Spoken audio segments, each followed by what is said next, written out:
안녕하세요. 안전한 투자로 편안한 노후 준비 중경투TV입니다.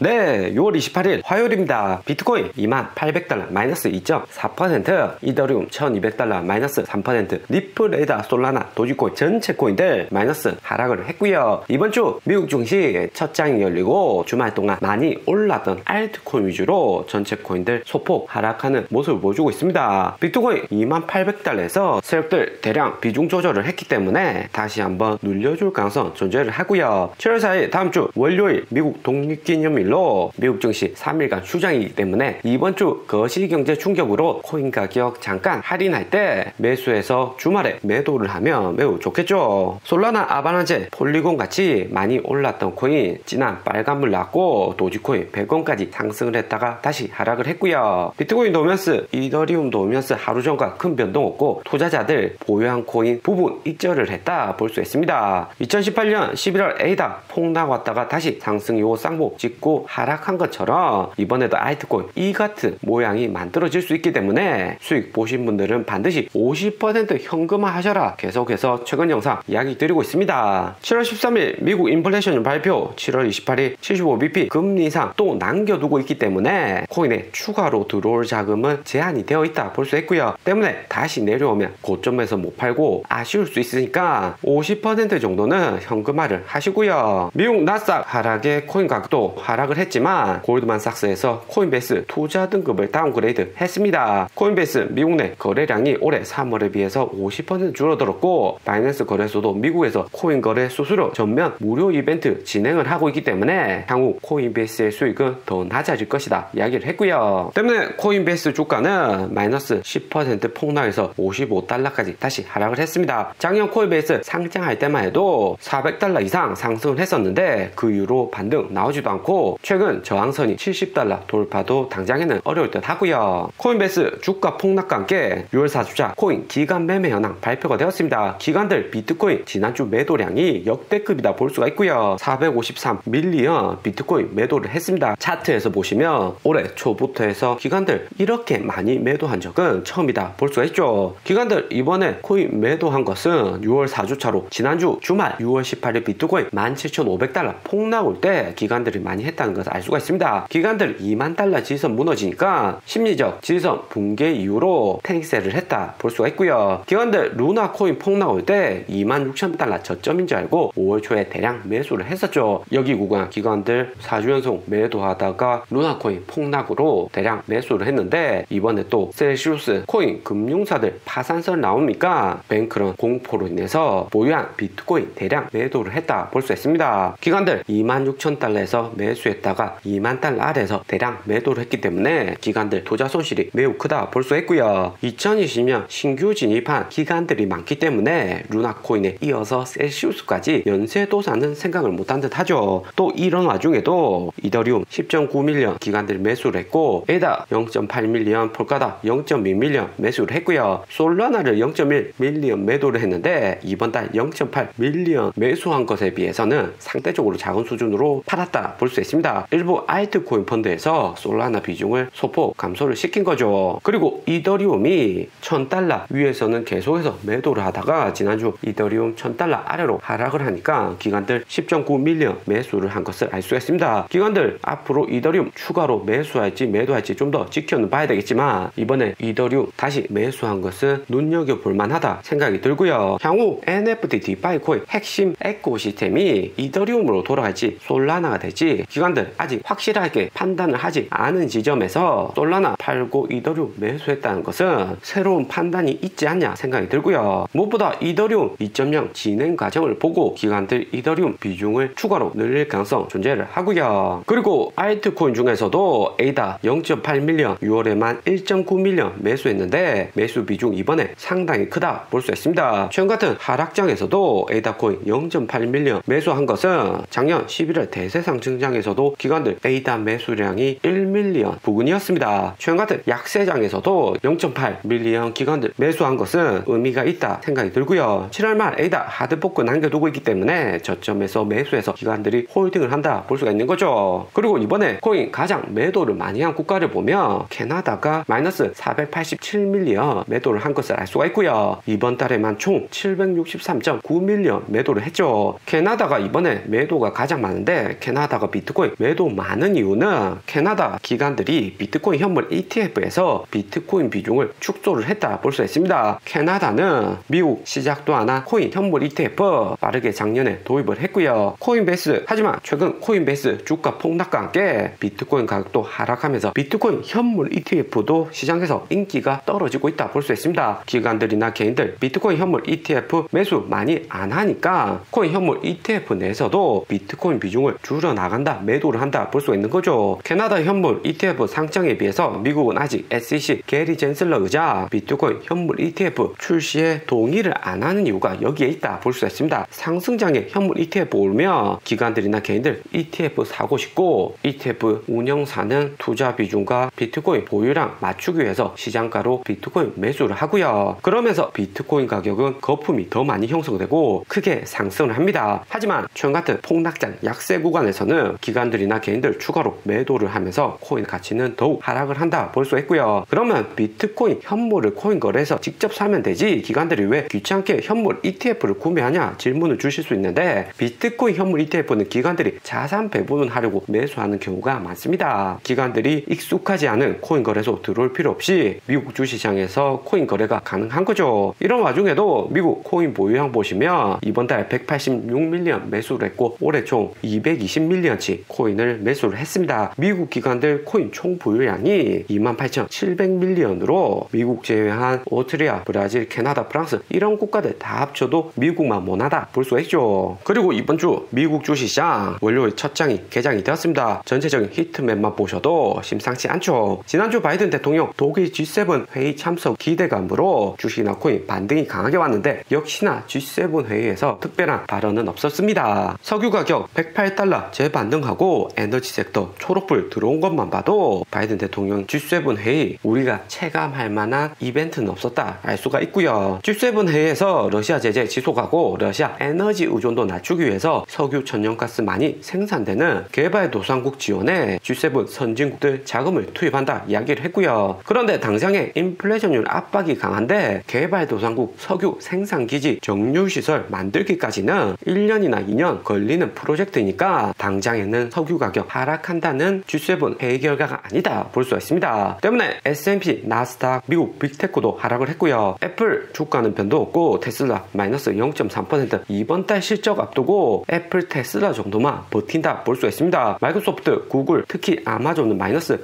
2.7%로 에너지 가격 안 떨어지면 제품 가격 하락도 단기에 어렵기 때문에 아마존 주가 하락이 미국 빅테크 중에서도 상대적으로 크고요. 바이든 대통령 7월 13일 사우디, 중동 또 방문한다고 하는데 개발도상국 석유 지원 발표한 것처럼 바이든 대통령 사우디 방문도 큰 기대는 어렵다 시장이 판단을 한 듯 하고요. 7월 미국 빅테크 실적 전에 애플, 테슬라, 미국 주식도 웬만하게 반등 오면 정리를 다 하셔야 됩니다. 7월까지는 코로나 리오프닝에 2분기 실적 괜찮을 듯 하지만 8월은 2분기 어닝 끝난 이후 호재가 없기 때문에 추가 하락으로 이어질 수가 있고요. 거기에 나이키 6월 28일 실적이 발표되었습니다. 나이키가 가장 먼저 2분기 1번 타자로 실적 발표를 했는데 실적은 어닝 비트 정도로 잘 나왔고요. EPS 주당 순이익 0.9배, 매출도 12.2빌리언으로 시장 예측치를 상회를 했습니다. 작년 4분기, 올해 1분기보다 더 높은 수치가 나왔죠. 하지만 나이키 주가는 장중에 마이너스 2% 하락했고 실적 발표한 애프터장에서 추가로 마이너스 2% 하락을 했고요. 총 마이너스 4% 하락했습니다. 2분기 2번 실적까지는 좋았지만 3분기부터는 인건비 올라가고 물가 상승에 제품 가격 다시 낮출 수 없는 상황이기 때문에 3분기 매출은 나쁠 것이다 어닝콜에서 이야기를 했고요. 특히 유럽, 아시아, 한국 인플레이션율 상승률이 매우 높기 때문에 사람들 나이키 신발 2번 살 것도 한 번 사고 조금 낡아도 얼마 더 신고 교체를 할 듯 하고요. 유럽은 이미 8% 물가고 한국은 다음 주 7월 5일 인플레이션율 발표되는데 6% 이상 상승할 수 있다고 이야기 나오고 있습니다. 만약에 한국이 6% 물가 나오면 7월 14일 한국의 빅스텝 금리 인상 가능성은 매우 높고요. 미국이 7월 28일 75bp 올리고 나면 8월부터 한국하고 미국 금리 인상 격차는 역전이 되는 거기 때문에 한국 내 외국 수입 물가는 더 오를 가능성 존재를 하고요. 나이키 어닝에서 보듯이 주가나 코인 가격 하락에서 이제는 실물 경제 하락으로 이전이 되는 것을 점점 확인을 할 수가 있습니다. 오늘의 영상은 여기까지입니다. 좀 더 디테일한 투자 정보가 필요하신 분들은 커뮤니티로도 자료가 공유되니까 멤버십 가입과 구독 부탁드립니다. 감사합니다.